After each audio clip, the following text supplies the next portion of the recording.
Well, it's an expectation here that you're nice to everybody. Like, I feel like one of the few super solid, like, expectations you have to, is you just cannot be mean to people. It just doesn't fly. And so I think, like, even the concept of bullying to me was a little bit like, why? Like, why? What's the point of being mean to other people? But I don't know. Once I was waiting in line and the person behind me says, guess what? Guess what? You're an idiot. And I didn't really pay attention to him, and he's never talked to me again. I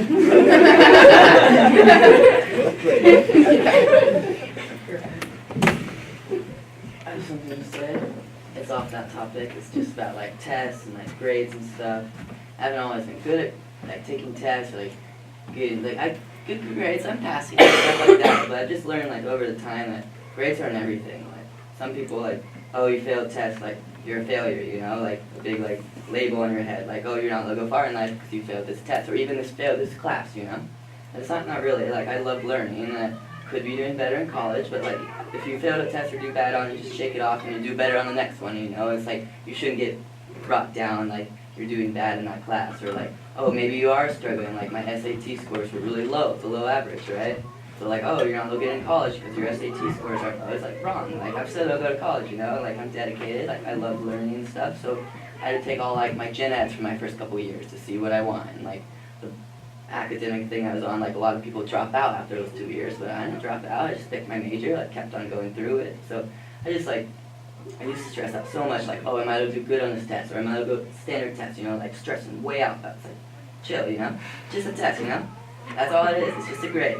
Like life moves on, you know. So it's just like you gotta shake that stuff off and just like keep on doing better. You gotta study more, you know. Like you failed a test, you gotta do better. You failed even a class. It's like, oh, I have to retake that class, so I'm gonna retake it and do better in that and excel. So it's just like grades are like kind of like even in college, like a lot of people are like, I don't know. That's just personal opinion. I'm not really about grades. It's like a C.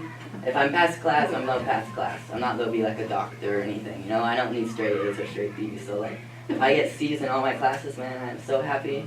That's just me. If a pass, it's a pass. So just like, grades aren't, they're a huge part, but it's just like, man, all right, I'm still having fun. I'm passing classes. I'm learning it, you know, so that's just me. Though. Grades aren't everything. There's What do you call the doctor that just barely passed? What? What do you call the person who just barely passed their doctor's school, right? They're still a doctor. What do you call them? They're still doctors. You're still a doctor. Doesn't matter if you were the best Right. or the one who barely passed. Right?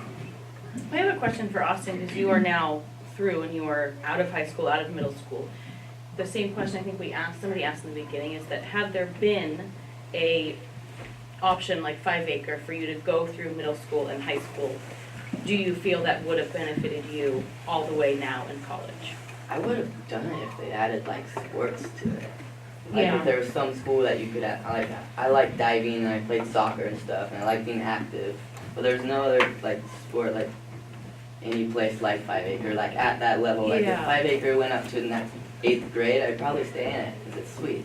And if it went up to like maybe the higher levels, I probably would have done it if they maybe add some like, oh, we have a sports team or a soccer team or I don't know. Yeah, still having access And to that's bigger what kind things. of pushed yeah. me towards making good grades, you know? It's like, oh, you want to do these activities, you have to make your grades, you know? So, yeah, I would have done it if there was a school. There wasn't just really that school out there, you know? So this question is for all of you. If you, like where you're at now, knowing what you know now, if you personally could make the choice again, would you go back and go to 5 Acre? Or would you not? Yes. I have, well, I don't particularly like the middle school right now. It's not my favorite, but yeah, I would. If I could, I would go back and do 6th grade here. She just asked me for I just registration asked her. paperwork when I walked in the room. So. Yes. In Ellie's words, I'm gonna say I would if I could, but I can't, so I won't. I would say I definitely would go to 5 Acre. I'd send my kid to 5 Acre. I mean, I work here 5 days a week, and I didn't really realize until I started working here, like how all these little things that happen really do add up, and like it's crazy, but it's really, really cool. And like if I could go way back in time and start over from preschool, I'd be here as long as I could, for sure. Yeah, me too, for sure. I don't like, just if I went to public school, I feel like I wouldn't know nearly as much what I would like to do, who I like am, what learning is like, just anything really. I feel like probably, like if I all of a sudden had the level of if I had gone to public school, I feel like I feel really disabled and really not as like engaged and stuff. So I'm really glad that I did go to Acre. Hi, it's Ashley. Yeah, what I've heard about like the first few years of public school is that for a lot of kids they didn't enjoy it at all, and they say that middle school's way better. Even if they don't like middle school a lot, they didn't have any interest whatsoever in like first through sixth grade at all. They didn't like it one bit. So I'm definitely glad that I went to. I would do it again. I have to say the one thing that I would change if were the 9 days that I went to Franklin at the beginning of the year, because those 9 days were horrifying. He went to Franklin for 9 days in first grade. Yeah. We decided to try public school because, as you guys all know, the school gets expensive. And at the time, my family was like, what? And so he went to Franklin for 9 days when he was a first grader. And then, just so you know, they promised me $20. Oh, baloney. A week, okay? That's a lot of money for a first grader. Mm-hmm. He's kidding. He's totally kidding. I'm not joking. My dad said, I will give you $20 a week if you go to Franklin. But $20 wasn't worth it. No, I hate it. I'm incredibly glad I went to Acre, and I'm glad I'm in the situation I'm in right now.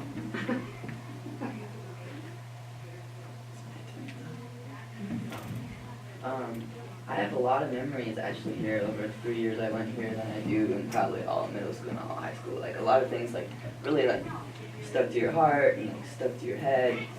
Just like a lot of great memories. And I'm glad I can come back and like give advice from being older now and coming back. And it's always like I always feel like I'm at home, you know.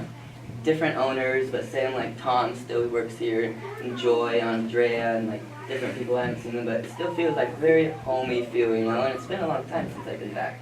But like, go to the high school, there's only like a few teachers, you know, that you want to go talk to and be like, oh, hey, how's it going and stuff. But here it's like, you can just talk to people that you haven't even met, you know, and you already feel like you already know them for like 5 or 10 years, you know.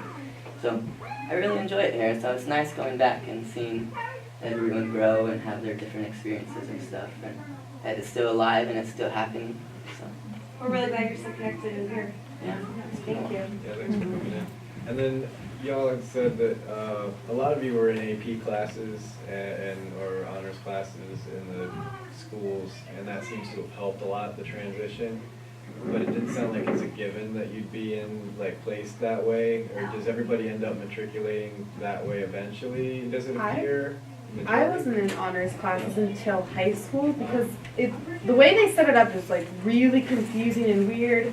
You have to pass a test that's almost impossible to pass, or you have to have your parents like call and mess with the principal, and I don't even know. So I didn't do any honors in middle school, and then when I got to high school, you can just sign up for the classes. And so I did sign up for honors in high school, and I would agree and say that it is definitely a more focused group, but I mean, I don't think my middle school experience would have really been that much different if I would have been in 2 honors classes. And Kevin, just, you know, it depends on the school district and it depends on the current administration how that works. Yes. It used to be that like a letter from Tom would suffice to say, yeah, I recommend this kid go to honors, and now they don't care what I or Tom say. It's all based on a standardized test. And a lot of or a lot of complaining. Yeah. So that's how it is right now. I have a question too, because you guys keep talking about the standardized tests that don't actually affect your grade but I don't know Washington laws, but in California you do not have to take those tests. You don't have to take them here either. You can opt out. You can opt out. Your parent just has to sign something that says, exactly, I'm not sending you to school for the 2 weeks that you spend doing standardized tests. Oh, you do not have to take the standardized test. It is an option. They don't tell you that it's an option. No, they don't tell you that. They don't tell you, but if you have savvy parents. No, seriously, I would have opted out of every standardized test. Yeah. Taken. That takes us to get money, or they don't want you to learn. Well, we get 2 weeks off. But you do not have to, Vacation. you do not have to take the test, it's not required. It Right. makes It's optional. administration really unhappy and they It does. will pressure you, but you don't have to do it. That's right. That's right. So I had a mom that can't be here tonight, sent me a question. There are a few students here with special needs. And so her question, I don't know if any of you had special needs or if you have friends that had special needs while they were here that you watched transition into the public school system. But so her question was just how was that transition, if any of you have any input on the transition, for a student that may have special needs. I don't know anybody who transitioned, but I know at Stevens they have several classes that are some for just slower learners and some for actual like special needs kids with disabilities, and they do a really, really great job of dealing with those kids and helping them learn. I'm not sure about transitions though, because I didn't know anybody who transitioned from here to one of those. At the middle school too, there's a class and for special needs kids, and the teachers are really nice, and I'm pretty sure that a couple of them were special need kids when they were in middle school, so they get it, and they'll take them for walks outside, and they'll play basketball and stuff like that. Well, and I think, Ash, the other thing you and I talked about this question ahead of time, is that if there's a kid here at 5 Acre who has some kind of special need, typically those kids end up having individualized education plans through the school district anyway, because just because they go here, they're still entitled to it. You live in the school district, you have a kid with a special need, you're entitled to an individualized education plan through the school district. You are not required to take the intervention that they offer to you. But many of the kids who have special needs, like, for example, if there's somebody who needs speech, they'll have an IEP through the school or Port Angela School District for speech, and that happens sometimes here, sometimes they go there, and so that they would already be in that system, for better or for worse, I guess. Yeah, I don't really know anyone I can think of that came out of, well, no, that's not true, I do, I know someone, she just wasn't here for very long, but, I know that she just had some learning issues, but not to the point where she needed to be in a special needs class. Sure. And she has a paraeducator, and from what I've heard, it was a really positive experience, and she's doing really well. And just having that little bit of extra focus from someone sitting there and really working with you was super helpful. And I think paras are a pretty common thing. I know, at least in the high school and stuff. There's a lot of paras. I think that's the overall how the public school goes is they're legally required to help the lower needs, which for the higher needs, you get left behind. Well, I wouldn't say, I mean, I know some kids that had paras in my classes, and it was not disruptive, or I did not feel like I was being left behind. If anything, it was just like they had to have some extra help to focus, and they You're had saying to. that the resources so kids who don't need extra help don't get individual education. Oh yeah, no, Like not at all. Acre, Not at all. but kids with special needs actually get individual education in the public school. Well, they're supposed to. Kids with special needs and kids who disobey a lot. Well, I think that's the difference that maybe here at 5 Acre, a special need is any need. Where in the public school system, it needs to be pretty severe. Right. You're not going to be getting, especially like you're saying, like if you have a kid whose special need is that they are incredibly advanced, that is a special need, but not in the public school. You're not going to get anything. Not like in the I would public agree. school, Not gonna get A Yeah. special need that's not severe, so speaking from experience, a special need that is there, but it's not as severe as other people's special needs, they don't get served. Right. No, I completely agree. I have a friend at the high school that had like extreme social anxiety, like prescription from a doctor basically being like, you don't have to go up and perform or like speak in front of a class because it will cripple you with fear. And there was a teacher who was just really like didn't even take it seriously, and Right, and those kids don't totally get blew it off. IEPs. Exactly, You're right. exactly. You're right. You're right. Yeah, so I think I do agree with like if you can't really see it and if it's not super apparent like on your first meeting with the kid, then you're probably not going to get the kind of individualized help you might need.